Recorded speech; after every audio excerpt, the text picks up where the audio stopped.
स्वस्थ भारत के आज के अंक में आप सभी का बहुत बहुत स्वागत है। नमस्कार।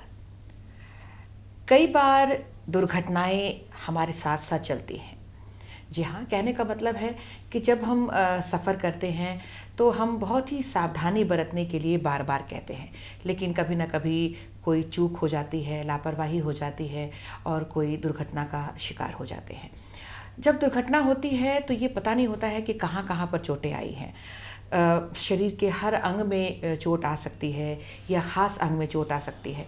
आज हम बात करेंगे कि जब कोई दुर्घटना होती है तो जो जबड़ों में जो चोट आती है, हमारे दांतों में, मसूड़ों में जो चोट आते हैं, उसकी क्या पहचान है और ये कहाँ कहाँ पे हो सकता है, किस तरह से होता है, और इस तरह की दुर्घटना हो जब जबड़ों में परेशानी हो तो फिर हमें क्या करना चाहिए और क्या ये ठीक हो सकते हैं, नहीं हो सकते हैं। बहुत सारे सवाल होंगे इस संबंध में आपके अंदर, तो हम कोशिश करेंगे कि आपके सारे सवालों का जवाब हम आज के इस कार्यक्रम के माध्यम से आपको दे सकें। आपको बता दें कि आज विशेषज्ञ के रूप में हमारे साथ बैठे हुए हैं सुप्रसिद्ध दंत रोग विशेषज्ञ हैं डॉक्टर सिबगतुल्लाह। डॉक्टर साहब, आपका बहुत बहुत स्वागत है हमारे कार्यक्रम में। नमस्कार। नमस्कार। डॉक्टर साहब, जब दुर्घटना होती है तो कई बार जबड़ों में बहुत बुरी तरह से चोटें आती हैं और इसके चलते दांत टूट जाते हैं या बहुत सारी चीज़ें होती हैं। ये सब हम जानना चाहेंगे सर, लेकिन हम देख रहे हैं, मेरी सबसे ज़्यादा उत्सुकता हो रही है जो आपने अपने सामने रखी हुई है ये टेबल पर। मुझे देख के थोड़ा डर भी लग रहा है, थोड़ा इंटरेस्ट भी आ रहा है। सर, आप बताना चाहेंगे ये क्या है और किस लिए आप इसको लेकर आए? ये हमारे जो शरीर का एक भाग है, इसको हम लोग स्कल बोलते हैं। जो शरीर का जो ऊपर का भाग होता है, ये चीज़ें हैं जैसे हम लोग इसको देख रहे हैं। फेस का कटिंग ये होता है, इसके ऊपर हमारे त्वचा होते हैं, जो सॉफ्ट टिश्यू होते हैं, स्किन्स वगैरह होते हैं। अब इसमें हम लोग दो पार्ट देखते हैं। एक तो ये हेड पार्ट है, ये मिडिल पार्ट जहाँ आई है, नोज है। एक थर्ड पार्ट है, ये लोअर जॉ होता है, जिसको हम लोग जबड़ा बोलते हैं। तो जो जबड़ा होता है वो मूवेबल होता है, जैसे हम लोग खाते पीते हैं, चबाते हैं तो ये जॉ मूव करता है इस डायरेक्शन में। लेकिन अपर जॉ जो है वो फिक्स्ड होता है, वो क्रेनियल बेस, इसको हम लोग क्रेनियल बोलते हैं। जो ऊपर का जो ब्रेन होता है, इस पार्ट को क्रेनियल बोलते हैं। तो ये जो पार्ट है अपर जॉ, वो फिक्स होता है क्रेनियम के साथ। लेकिन लोअर जॉ जो है, नीचे का जबड़ा जो है, वो मूवेबल होता है। हम लोग जैसे चबाते हैं या मुंह खोलते हैं तो नीचे का मुंह जबड़ा खुलता है। और इसी तरह जैसे किसी कारण, अब तो लोग चाहते हैं कि दुर्घटना ना हो, लेकिन जब होना रहता है, जैसे मैडम अभी बता रहे थे कि लापरवाही की वजह से भी और दुर्घटना साथ साथ चलती है। बहुत बार ऐसा देखा गया है कि घर से निकले लेकिन कुछ ऐसा लगता है घर से ही कुछ साथ चला है। इसी तरह दुर्घटना होती है तो बहुत जगह सारे बॉडी में चोट आती है। लेकिन जो सेंसिटिव एरिया है, जो फेस हम लोगों का है, वो सेंसिटिव एरिया है। इसको संवारते हैं और सुंदर बनाने की कोशिश करते हैं। अगर इसमें किसी तरह का दुर्घटना से चोट आए, फ्रैक्चर हुआ, टूट गया, अगर प्रॉपर ट्रीटमेंट नहीं होने के कारण कभी कभी बहुत सारे को देखते होंगे कि उनका मुंह एक साइड डिविएशन है या दूसरे साइड टेढ़ा हो गया है, या फिर एक साइड लंबा हो गया है, एक साइड कम हुआ है, लंबाई कम है, देखने में ठीक नहीं लगा, तो वो प्रॉपर ट्रीटमेंट नहीं होने की वजह से होता है। तो हम सभी से कामना करते हैं और आशा भी उम्मीद करते हैं कि लोग अच्छे से चले, सावधानी बरते, चलने में दुर्घटना से बचे। बिल्कुल सर, ये हम जानना चाह रहे थे कि चूंकि आज हम जबड़ों की बात कर रहे हैं, हेड की बात हम नहीं करेंगे, तो जबड़े की जब बात करते हैं तो ये पोर्शन कहाँ से कहाँ तक होता है? ये जबड़े के जब हम लोग पार्ट करते हैं, ये जैसे हेड जो होता है, हम लोग सब जानते हैं कि न्यूरो सर्जन के अंदर आता है ये हेड। जो ब्रेन होता है, ब्रेन के अंदर जो भी नर्व है, सब मोटर नर्व, सेंसरी नर्व, सब यहीं से ब्रेन से ही चलता है। लेकिन ये जो ब्रेन है, ये न्यूरो सर्जन है। अब ब्रेन के बाद जो नीचे का पार्ट आता है, फेस का पार्ट, ये मैक्सिलोफेशियल सर्जन होता है। अच्छा। जैसे जिसके आप हैं, जिसका मैं हूँ। जैसे बीडीएस होता है, BDS bachelor of dental science, उसके बाद एमडीएस होता है। एमडीएस में भी अलग अलग ब्रांचेस हैं। एमडीएस में 8 ब्रांचेस है। 8 ब्रांचेस में एक ब्रांचेस जो ऐसा है जो मैक्सिलोफेशियल सर्जन कहलाता है। जो मैक्सिलोफेशियल सर्जन है वही इसका ट्रीटमेंट कर सकता है। आपके फेस का, आपके जबड़े का जो फ्रैक्चर है या किसी तरह इसमें कुछ आई है, कमियां हैं या कुछ है वैसा, तो वो जो ट्रीटमेंट होगा मैक्सिलोफेशियल सर्जन के साथ ही होगा, और ये मैक्सिलोफेशियल सर्जन ही ये इस फेस का पूरा ट्रीटमेंट करते हैं। तो जब सर अगर दुर्घटना होती है, ऐसे तो हम दुआ सबके लिए कर रहे हैं कि नहीं हो, लेकिन अगर होती है और इस पोर्शन में चोटें आती हैं, तो लोगों को क्या करना चाहिए? कैसे पता लगेगा कौन सी गंभीर चोट है या फिर हल्की चोट है? फ़ौरन जाना चाहिए या नहीं जाना चाहिए? जी, जैसे लोग सबसे पहले तो सावधानी बरतनी है। अगर बाइक से चल रहे हैं तो डबल हेलमेट का, अगर 2 लोग बैठे हैं तो डबल हेलमेट का इस्तेमाल करना है। स्पीड में नियमनता बरतनी है, 50 to 55 स्पीड चलना है। कार वगैरह में है तो आज सेफ्टी के तौर पे सीट बेल्ट ज़रूरी है, और बाकी सब कारों में एयर बैग आता है। अगर आप सीट बेल्ट लगाए हैं तो एयर बैग ऑटोमेटिक, एक्सीडेंट हुआ तो ऑटोमेटिक निकल जाता है। लेकिन हमारे नवयुवक जो हैं स्पीड ऐसा रखते हैं कि सीट बेल्ट लगाना भूल भी जाते हैं, और अचानक अगर एक्सीडेंट हुआ तो जब सीट बेल्ट नहीं है तो एयर बैग नहीं निकलता है। तो जब भी कोई भी आगे के या पीछे जो बैठे हैं, जब भी बैठेंगे तो वो आगे की तरफ जाएंगे तो या तो फिर डायरेक्ट हेड पे लगेगा या फिर ये इस पोर्शन में, क्योंकि यही 2 पार्ट है जो सामने दिखता है। तो ब्रेन जो हम लोग सामने का हेड पोर्शन बोलते हैं, फ्रंट हेड, फोर हेड जो बोलते हैं वो, या फिर लोअर जाए, ये जो मूव हो रहा है यहाँ पे, अगर इस पोर्शन में चोट लगती है तो इस पोर्शन में चोट लगने के बाद 2-3 जगह फ्रैक्चर होते हैं। जैसे ये सामने बीच में ये मिड पार्ट है, इसको सिम्फेसिस रीजन बोलते हैं। अगर यहाँ चोट लगे तो ये बीच के दांत से फ्रैक्चर हो जाता है। कभी कभी ये पोर्शन में फ्रैक्चर होता है, इसको बॉडी बोलते हैं। ये एंगल जो वीक पोर्शन होता है, क्यों वीक पोर्शन होता है? क्योंकि जो हम लोग जानते हैं कि जो हम लोग का विजडम टूथ है, विजडम टूथ सबसे लास्ट में निकलता है 18 to 22 ईयर्स में, तो वो उसका रूट कभी सीधा होता है कभी टेढ़ा होता है। अगर आप किसी तरह सर्जरी कराए हैं या नहीं कराए हैं, अगर आपका रूट टेढ़ा है तो चांसेस ज़्यादा होता है कि ये फ्रैक्चर ज़्यादा होता है, एंगल फ्रैक्चर। उसके बाद अगर आपको ये सामने की तरफ से ऐसा चोट लगा है इस पोर्शन में, तो सामने तो फ्रैक्चर होगा ही, उसके साथ साथ ये पोर्शन जो है, ये जो मूव होता है, ये पोर्शन यहाँ पे, इसको हम लोग कोंडाइल बोलते हैं। अच्छा। ये 3 पार्ट में होता है, कोंडाइलर हेड होता है, कोंडाइलर नेक होता है और कोंडाइलर प्रोसेस होता है। तो ये भी फ्रैक्चर हो जाता है। अगर ये फ्रैक्चर हो गया यहाँ पे, अगर ट्रीटमेंट नहीं हुआ, तो अभी जो हम लोग लेंथ देख रहे हैं, ये लेंथ अगर ये टूट के अंदर चला गया, ट्रीटमेंट नहीं हुआ, तो ये लेंथ एक साइड क्या होगा, रिड्यूस हो जाएगा। जो अभी मैं बात कर रहे थे इससे पहले, एलोंगेटेड और डेविएशन, तो ये इसी का रूप है। अगर ये फ्रैक्चर हो गया कोंडाइल और इसका प्रॉपर ट्रीटमेंट नहीं हुआ, तो चांसेस ज़्यादा है कि ये आपका जबड़े का टेढ़ा होना, मुंह का टेढ़ा होना। तो जब ये जो दुर्घटना घटती है सर, तो अगला कैसे जानेगा, जो भी उसके साथ में है या खुद, कि उसको फ़ौरन जाना चाहिए? हाँ। इसके क्या लक्षण उभर कर आते हैं? जैसे अन्य जगहों पे जब हड्डी टूटती है तो कुछ स्वेलिंग और पेन वगैरह होता है, तो इसमें सबसे पहले ये है कि अगर आप दुर्घटनाग्रस्त हुए हैं, अगर जबड़े में चोट आई है, सबसे पहला साइन होगा कि आपके मुंह से खून आएगा। मुंह से जब खून आएगा, या तो जबड़ा का फ्रैक्चर होना या दांत का टूट जाना। जो दांत आप देख रहे हैं, ये पोर्शन, ये तो दांत का पोर्शन है। ये पोर्शन जो है ये डेंटो एल्वियुलर प्रोसेस बोलते हैं। अगर ये टूटता है तो भी ब्लड आता है, और जबड़ा टूटता है तो भी ब्लड आता है। अगर आपका जबड़ा टूटकर अलग हो गया है, उसमें है नहीं, तो क्या होगा कि आप इसको बाइट नहीं कर सकते। अगर किसी चीज़ को आप चबा रहे हैं तो आपके ऊपर का और नीचे का दांत जो ये नॉर्मल बैठता है, हम लोग जो बंद करते हैं, ये जो बंद करते हैं, तो ये मोस्टली ये बंद नहीं होगा। एक साइड टच कर रहा होगा तो एक साइड टच नहीं करेगा, नहीं तो कभी कभी ऐसा होता है कि दोनों टच नहीं करता। जैसे ये पोर्शन देखिए, टेढ़ा हो गया, टेढ़ा बंद हो रहा है, डेविएशन हो गया, बंद नहीं कर पा रहा है, या फिर मुंह नहीं खोल पा रहा है, या मुंह खुल रहा है तो बंद नहीं कर पा रहे हैं, किसी चीज़ को चबा नहीं पा रहे हैं, मुंह से ब्लड आना, ये सब पहला लक्षण है इसका। अच्छा, तो मतलब इस तरह के लक्षण दिखाई दे तो फौरन सर्जन के पास, या हाँ, जो भी अगर ये चीज अगर हुआ तो निकटतम जो भी मैक्सिलोफेशियल हाँ, सर्जन है, आप उनसे इमीडिएटली कंसल्ट करें। हाँ हाँ, क्योंकि इसमें सर सर्जरी ही फिर आवश्यकता पड़ेगी। इसमें 2-3 तरह के ट्रीटमेंट होते हैं। जैसे अभी हम लोग बात कर रहे थे लोअर जा का, अगर लोअर जा फ्रैक्चर है, क्योंकि ये मोबाइल ज्वाइंट है, मूवेबल ज्वाइंट है, अगर इसमें हम लोग 2-3 तरह का फ्रैक्चर इसको ट्रीटमेंट कर सकते हैं। एक ट्रीटमेंट फ्रैक्चर पार्ट ये है कि इसमें हम लोग एक वायरिंग डालते हैं, आर्च बार जिसको बोलते हैं। आर्च बार डाल करके इसको स्टेबल किया जाता है, ऊपर में भी और नीचे में। स्टेबल करने के बाद मुंह को बंद कर दिया जाता है 3 to 4 वीक्स के लिए। जब इसको हम लोग बंद कर देंगे, अब हम लोग पहले जो हाथ वगैरह का फ्रैक्चर होता था, जो प्लास्टर होता है, आज हम लोग उसमें टाइटेनियम प्लेट डालते हैं, मिनी प्लेट डालते हैं। तो पहले क्या होता था कि हाथ को सीधा कर बैठा करके उसको प्लास्टर कर दिया कि मूवमेंट ना हो। इसी तरह इसमें भी है, अगर आपका कहीं पे लोअर जा अगर फ्रैक्चर है तो इसमें एक है कि हम लोग वायर ऊपर नीचे बांधते हैं, उसके बाद उस दोनों वायर ऊपर और नीचे जो आर्च बार उसके सहूलत से, उसके मदद से इसको हम लोग दांत को कंप्लीट बंद कर देते हैं कि पेशेंट मुंह ना खोल पाए ना चबा पाए। ये कंप्लीट ये 3 to 4 वीक्स बंद रहेगा। Only liquid, patient can take only liquid diet लेगा। तो इससे क्या होगा कि जब ये मूवमेंट नहीं होगा, अगर रिडक्शन सही जगह पे आ गया, फ्रैक्चर को हम लोग एक जगह पे ले आए हैं, जैसे बैठा दिए हैं, तो वो ऑटोमेटिक 3 वीक्स में हील हो जाता है, जुड़ जाता है। दूसरी पार्ट ये है कि ओपन सर्जरी।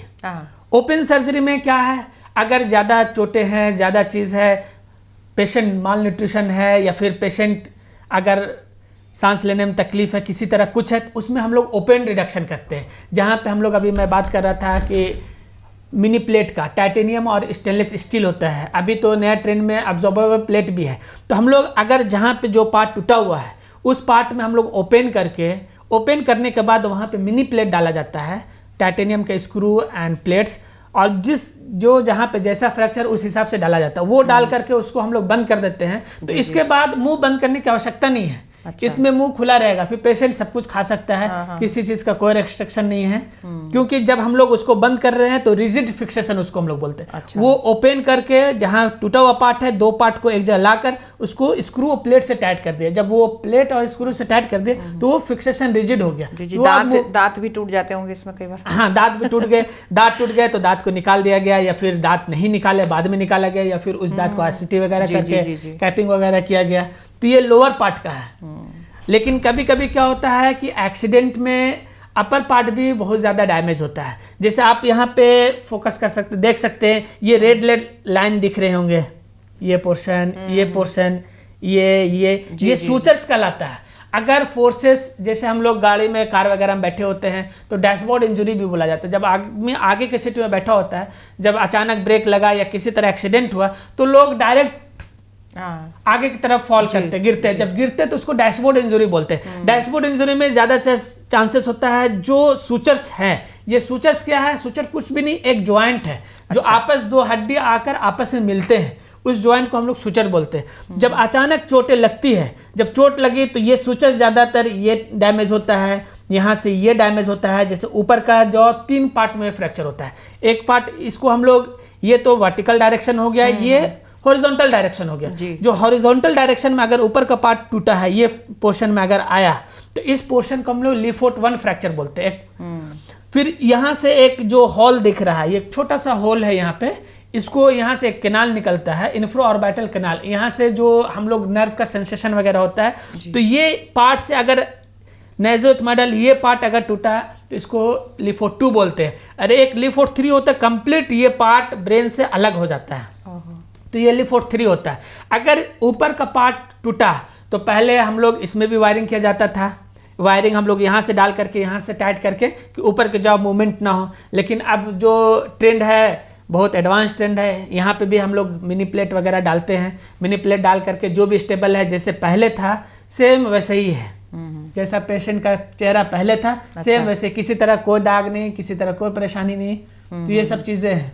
मतलब कि ये इसकी जो कितनी भी गंभीर चोट आई हो, मतलब आज के समय में सबका इलाज है और सर्जरी के द्वारा मतलब ये बिल्कुल ठीक हो जाता है। आज के दौर में जहाँ तक हमारे मेडिकल फील्ड बहुत आगे बढ़ चुके हैं, और इस फील्ड में जो चीज़ें हैं धीरे धीरे और भी एडवांस होता चला जा रहा है। लेकिन ऐसा कोई एक्सीडेंट या ऐसा कोई बीमारी नहीं है, लगभग हमारे फील्ड में, मेडिकल फील्ड में सब इसको अचीव कर चुके हैं। लेकिन ये ज़रूरी चीज़ है कि आप कहाँ ट्रीटमेंट करा रहे हैं, किससे करा रहे हैं, क्योंकि जो जिसका स्पेशलाइजेशन है आप उससे ट्रीटमेंट कराएंगे तो आपको जो मिलना चाहिए प्रॉपर अलाइनमेंट, वो पूरा अलाइनमेंट मिलेगा आपको। बिल्कुल। तो ये अभी डॉक्टर साहब आपने आते आते कहा कि अभी मैं तुरंत सर्जरी करके आया हूँ, तो अभी किस तरह की सर्जरी? अभी जो वो भी दुर्घटना के चलते हुई थी जी, वो बाइक में, एक्चुअली वो 2 लोग थे, बाइक में सवार थे और बाइक से कहीं जा रहे थे, बाइक जाकर साइड ड्रिंक किए हुए थे तो बाइक पेड़ से टकराई। और जस्ट नो अभी मैं यहाँ सर्जरी करके ही आया हूँ, और जो उनका एक्सीडेंट था ये पोर्शन पूरा कंप्लीट, ये पोर्शन कंप्लीट पूरा बाहर था। ये जो हम लोग बोलते हैं इसको बट्रेसेस बोलते हैं। ये बट्रेसेस जो हम लोग का चिक बोन होता है, जो मलार प्रोसेस बोलते हैं, ये चिक बोन जो उठा हुआ है, बट्रस है और यही खूबसूरती देता है। हाँ हाँ हाँ। और यही इसका टूट करके कंप्लीट आई वॉल्यूम इसका ज़्यादा हो गया था, ये चीज़ बाहर आ गया था, ये पोर्शन कंप्लीट यहाँ आ गया था, ये यहाँ से टूटकर अलग हो, और ये कंप्लीट यहाँ पे अंदर साइनसेस है जिससे हम लोगों के वॉइस जो रिजोनेंस होता है, maxillary sinus both the side है, ये भी टूटकर अलग हो गया था। और ये साइड लीफोर्ट 1 था। तो अभी जो मैं सर्जरी करके आया यही करके आया हूँ। तो यहाँ पे हमने प्लेट डाला, ये पोर्शन में इंफ्राऑर्बिटल में प्लेट डाला, FZ में प्लेट डाला, यहाँ पे ज़ाइगोमेटिक आर्च पे प्लेट डाला, या ये बट्रस है, इस बट्रस पे प्लेट डाला, और पेशेंट स्टेबल है, उनका मुंह बंद नहीं किया हूँ, वो आराम से खा पी सकते हैं। मतलब चोट का मतलब कोई ये नहीं है, कहीं पर भी किसी भी तरह की चोट किस तरह की दुर्घटना है ये उस पर डिपेंड करता है। उस पर डिपेंड करता है। अगर आप प्रिकॉशन में हैं, हेलमेट लगाए हैं, सीट बेल्ट लगाए हैं, तो आपको चोटें लगेंगी तो डायरेक्ट बोन फ्रैक्चर नहीं होगा, वो लेसरेशन होगा, स्किन पे होगा, थोड़ा मोड़ा चोट आएंगे। लेकिन अगर आप प्रिकॉशन नहीं लेते हैं तो थोड़ी सी वजह से, थोड़ी सी लापरवाही की वजह से आपको चोटें ज़्यादा आ सकती है और गंभीर फ्रैक्चर हो सकता है। बिल्कुल बिल्कुल। तो उससे तो बचना ही है। हम लोग तो बार बार कहते हैं कि दुर्घटना बिल्कुल ना हो। और आपने जो अभी जो ड्रिंक की बात की है, अभी नया साल अभी है, पिकनिक सीज़न है, मतलब फेस्टिव सीज़न है, लोग इसको मना रहे हैं, तो हम चाहेंगे कि लोग बिल्कुल कंट्रोल में अपनी ड्राइविंग करें ताकि इस तरह की दुर्घटना ना हो। उम्र की बात हम थोड़ी सी करेंगे सर, जैसे कि जो दुर्घटना है, बच्चे खेलते खेलते कई बार गिर जाते हैं, तो वो भी एक दुर्घटना ही है। तो बच्चों में किस किस तरह की चोटें आ सकती हैं, और उस समय अगर ना ट्रीटमेंट उनको सही नहीं मिला तो फिर बड़े होकर क्या प्रॉब्लम? अभी आप बच्चे की बात किए, इत्तेफाक से मैं कल ही किया हूँ। अच्छा। 2.5 साल के बच्चे थे, घर पे अराउंड 5:30 से 6 o'clock को वो घर पे खेल रहे थे जी। तो वो नीचे से ऊपर जा रहे थे फर्स्ट फ्लोर पे। अच्छा। और जो बच्ची गिरी और जो लेकर जा रहे थे वो भी ज्यादा बड़ी नहीं थी, वो भी लगभग 3.5 या 4 साल की बच्ची थी। वो उसको अपने गोद में उठाकर ऊपर स्टेज से ऊपर जा रही थी, और अचानक बैलेंस गड़बड़ाया, क्या हुआ, तो एक बच्ची ये साइड गिरी, एक बच्ची वो साइड गिरी। तो जो बड़ी थी उनको तो कुछ हुआ नहीं, लेकिन जो 2.5 साल के बच्चे थे उनका सामने का जो अभी मैंने बताया था, ये पोर्शन सिम्फेसिस, ये पोर्शन यहाँ से टूटकर अलग हो गया। अब अलग होगा तो लोग परेशान थे, क्या करें, कैसे हो गया, मुंह बंद नहीं कर पा रही है, ब्लड चल रहा है। तो उसको आनंद फानंद में लेकर आए, तो मैंने उसको देखा, फिर उसका एक्सरे वगैरह होता है, CT स्कैन वगैरह होता है, OPG होता है, मैं वो कराया। उसके बाद जब देखे, क्योंकि बच्चों का जो ट्रीटमेंट प्लान है वो कम्प्लीटली डिफरेंट है। जी जी, इसलिए मैंने उनका स्पेशली बच्चों का जिक्र किया है। उनका जो है मूवमेंट अभी पूरा हुआ नहीं, ग्रोथ हुआ नहीं है, क्योंकि 12 to 13 ईयर्स तक पूरे दांत आते नहीं, नेचुरल दांत। और वो जब 12 ईयर्स होंगे तभी पूरा ग्रोथ लगभग कंप्लीट होता है, और वो 2.5 साल के तक ग्रोथ था नहीं। तब उसमें हम लोग प्लेट और ये चीज़ नहीं डाल सकते हैं, मुंह भी बंद नहीं कर सकते, क्योंकि मुंह का खुला होना बच्चों के लिए ज़रूरी है, क्योंकि वो बोल नहीं पाते हैं, किसी तरह कुछ नहीं है। अगर हम लोग मुंह बंद कर देते हैं तो उसमें भी परेशानी है, सांस लेने में बच्चे बोल नहीं पाएंगे तो कुछ भी हो सकता है। तो यहाँ पे जो ट्रीटमेंट है इसका सिनेरियो अलग है, वायरिंग है, स्प्लिंट है, और कैप स्प्लिंट बोलते हैं। अच्छा। जैसे वायरिंग होता है कि हम लोग जो फ्रैक्चर पार्ट है जो टूटा है, यहाँ से हम लोग ये दांत का सपोर्ट लेकर ये बांध देते हैं। अच्छा। बांधने से क्या होता है, ये जो फ्रैक्चर फ्रेगमेंट था वो आपस में आकर सट गया। एक तो ये पोर्शन है, एक दूसरा पोर्शन होता है कैप स्प्लिंट, हम लोग इधर से एक वायर डालते हैं, एक इधर से वायर डालते हैं, और इसको लाकर क्लोज कर देते हैं। जी, जी, तो और बच्चे में प्लेट इसलिए नहीं डाला जाता है क्योंकि जो उनका नेचुरल टूथ निकलने वाला है, परमानेंट टूथ, जो दूध का दांत है वो टूटा नहीं है, दूध का दांत टूटने के बाद निकलता है। जो स्टार्टिंग होता है 6 ईयर्स होता है जी। तो अभी तो 2.5 साल का था, उसका टूथ बस जब अभी डेवलप किया है। तो अगर हम लोग यहाँ प्लेट डालते हैं तो जो नेचुरल टूथ है उसको हम लोग डैमेज कर देंगे, इसलिए उसको ओपन नहीं किया जाता है। तो हम लोग यहाँ पे वायरिंग डाल करके स्प्लिंट करके उसको क्लोज कर दिए, और पेशेंट के जो अटेंडेंट थे वो भी खुश थे कि नहीं, चलिए बहुत अच्छा। अगर इन केस हम लोग यहाँ पे नहीं करते, अगर अनदेखा करते, तो क्या होता कि ये फिर बड़ा कुछ दिन में, क्योंकि बच्चे का ऐसे ही ग्रोथ होता है, और ये जो फेस एरिया है ये सबसे ज़्यादा रिच ब्लड सप्लाई होता है, और जो ब्लड सप्लाई होता है इसी से हीलिंग होता है। जहाँ ज़्यादा ब्लड सप्लाई है जख्म वहाँ जल्दी भरेगा। आप देख ले, हाथ का जख्म और चेहरे के जख्म में ज़्यादा डिफरेंस होता है, क्योंकि चेहरे का जख्म जल्दी सूख जाता है, क्योंकि ब्लड सप्लाई वहाँ पे सर्कुलेशन ज़्यादा है। तो इसी तरह अगर यहाँ पे फ्रैक्चर हुआ, हम लोग इसको स्प्लिंट्स एक जगह ले आए, लाने के बाद क्या हुआ कि जब ये इसमें ब्लड सर्कुलेशन जैसा था तो ऑटोमेटिक 7 to 10 डेज में ये हील हो जाए। अच्छा। लेकिन इस पोर्शन में देखना है, बच्चों के गार्जियन को एजुकेट करना है कि इनका जो टूथ मूवमेंट है, जॉ मूवमेंट है, जो पहले जैसा खोलती थी वो पूरा खुल रहा है कि नहीं। अगर नहीं खुलेगा तो क्या होगा, बाद में अगर चोट इधर है, यहाँ तो फ्रैक्चर नहीं था उस पेशेंट को, लेकिन किसी किसी को इधर फ्रैक्चर है, जो कोंडाइल जिसका मैंने बात कर रहा था। अगर ये फ्रैक्चर है और जॉ मूवमेंट पूरा नहीं है, मुंह नहीं खोल पा रहे, तो ये क्या होगा कि ये धीरे धीरे धीरे धीरे स्टिफ हो जाएगा और ये एंकोलाइसिस हो जाएगा। एंकोलाइसिस होगा तो इसको हम लोग क्या बोलते हैं, ये उनका ग्रोथ रुक जाएगा। ग्रोथ रुकेगा तो ये पूरा मुंह खोल नहीं पाएंगे। बहुत सा का आप देखते होंगे कि ये ग्रोथ, चिन का जो ग्रोथ है वो हुआ नहीं है, उसको बट फेस हम लोग बोलते हैं। जी। किसी का मुंह खुल रहा है तो थोड़ा ही खुल रहा है, किसी का मुंह खुल रहा है तो खोलने पे दाएं की तरफ या बाएं की तरफ डिविएट कर रहा है, किसी के खोलने में सीधा खुल रहा है लेकिन बंद करने में दाएं बाएं डिविएट हो रहा है। तो वो चीज होता है कि आप प्रॉपर केयर नहीं किए, प्रॉपर ट्रीटमेंट नहीं हुआ, तब वो चीजें होती है। तो ये सब चीजें पेरेंट्स को भी मैं बोलता हूँ कि जो चीज अगर हुआ है तो जो जिसका स्पेशलाइजेशन है उस डॉक्टर के पास आप लेकर जाए, आपका ट्रीटमेंट बेहतर होगा। और बेहतर ट्रीटमेंट जब होगा तो लोग बेहतर ही रहेंगे।